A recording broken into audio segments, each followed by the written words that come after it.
Avec nos spécialistes sur Totem, service compris. Dans un mois, ce sera le coup d'envoi des épreuves écrites du bac avec l'épreuve de philo. Et si votre enfant misait justement sur les plantes pour se détendre et du même coup réussir la préparation de son examen. Pour vous dire quelle plante choisir, le docteur Jacques Labesca est avec nous.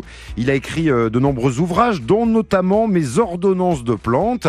Docteur, bonjour. Bonjour. Alors j'ai mis comme ça le stress à tout le monde en rappelant ce compte à rebours ce matin.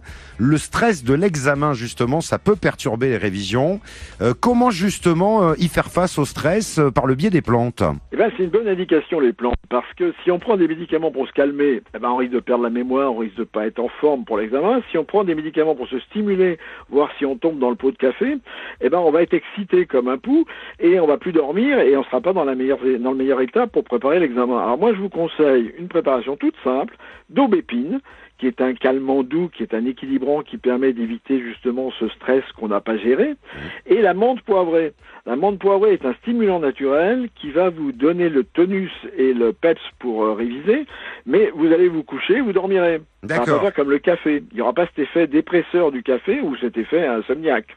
Et si malgré tout on a quand même des troubles du sommeil, il faut rajouter quelque chose à cette prescription? Alors il y a une plante que j'aime bien, moi, qui est la lavande. Et vous pouvez faire une chose qui est très simple, c'est faire un massage de la plante des pieds et du plexus avec de l'huile essentielle de lavande, qu'on a mélangée par exemple avec de l'huile végétale de millepertuis. Ça va provoquer un effet de détente qui va faire que le sommeil va se déclencher naturellement. Et en plus, ça sentira bon dans la chambre. On peut avoir aussi, en raison des angoisses que procure l'approche de l'examen, des fois des tensions au niveau de l'estomac. On peut avoir le ventre noué. Il y a une plante comme ça qui peut nous aider à nous détendre. Eh bien oui, il y avait une plante que prenait régulièrement le cardinal de Richelieu. Vous l'avez bien connu. Ah oui. Eh bien, non, je parle pas du cardinal, je parle de la plante. L'eau de mélisse.